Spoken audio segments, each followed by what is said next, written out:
galera que está com sangue no olho, faca nos dentes, focada nos estudos, com muito café. Nessa nossa segunda parte da nossa aula de filosofia, nós vamos tratar sobre a origem do conhecimento, vamos falar sobre as ferramentas do conhecimento, os tipos de conhecimento, como conhecer, vamos falar sobre realismo, idealismo, ceticismo e dogmatismo. Então, vem comigo, ok? Bom, quando a gente fala sobre como conhecer, se a filosofia realmente é o amor, a paixão, a amizade pelo conhecimento, fica a nós uma dúvida, né? Que é como conhecer, ok? E para isso, né, nós, seres humanos, dispomos de duas ferramentas para nos levar ao conhecimento, duas ferramentas que nos colocam na frente dos outros animais quando o foco é o conhecimento, a razão e a imaginação. A razão e a imaginação são duas ferramentas do conhecimento. A razão, base filosófica de toda a ciência, é o uso de argumentação sistemática e metódica para chegar a uma verdade, ou seja, para buscar a verdade. Enquanto a imaginação, que existe, na verdade, antes mesmo da razão, é a argumentação mitológica, lendária, religiosa, que não tem diretamente um certo compromisso com a verdade, ok? Através da razão e imaginação, nós produzimos os tipos de conhecimento. O conhecimento, por exemplo, mitológico e religioso, produzido pela imaginação, depende da fé, depende de crenças, oferece explicações mágicas e sobrenaturais sobre o mundo que nos rodeia, e é um tipo de conhecimento que não é possível de ser provado racionalmente, ou melhor dizendo, empiricamente, usando os sentidos, ok? A arte, por exemplo, também é um tipo de conhecimento produzido pela imaginação, produzido a partir do uso da imaginação, da interpretação do mundo pelo viés, pelo artista, pela interpretação do olhar do artista, pode ser usado ali para criticar ou manifestar um sentimento humano, portanto a arte parte também da imaginação. A ciência, por sua vez, tem como base filosófica a razão. A razão é a base filosófica de toda a ciência. O conhecimento objetivo, que fundamenta-se na observação, na análise dos fatos, possui um objeto de estudo, aí a gente pode falar, é ciência, ok? A filosofia, por exemplo, é um conhecimento racional, um tipo de conhecimento racional. A filosofia, você pode dizer, olha, eu tenho uma filosofia de vida, eu faço escolhas racionais, a minha postura é essa, eu posso tratar na filosofia das origens das ideias, a origem do pensamento, e mesmo no campo da filosofia, como conhecer, ok?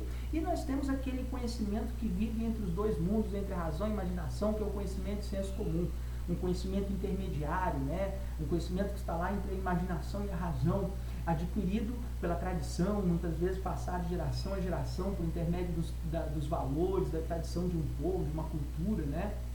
Não possui fundamento teórico muitas vezes é impossível de ser comprovado, né? Por exemplo, o papel das benzedeiras, né? Ou ainda, né, quando a sua avó fala para você assim, ó, menino, não vá tomar leite e chupar manga que vai fazer mal, vai dar dor de barriga, né? Como provar isso, né? Um conhecimento de senso comum passado de geração para geração, ok? E ainda nos fica um problema, como conhecer? Aí para isso o homem usa a intuição ou a demonstração. A intuição independe de alguém para ensinar. Através da intuição eu aprendo sozinho. Aí eu aprendo, posso usar para aprender os meus sentidos, eu faço através da experiência com o mundo que está em minha volta, ou através do meu pensamento intelectual, racional, o racionalismo. Então, o uso dos sentidos e o uso do pensamento são caminhos, métodos que me levam a conhecer, através, por exemplo, da intuição.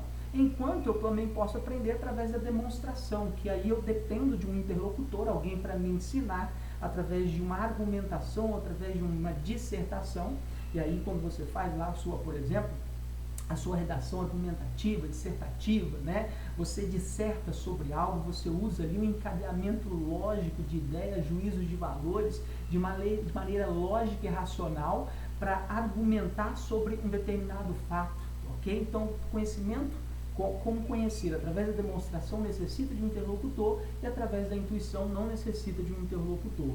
E a partir das experiências ou a partir do nosso conhecimento intelectual surgem duas escolas de pensamento muito interessantes que é o realismo de Aristóteles e o idealismo de Platão. O que nos diz essas correntes de pensamento? Okay?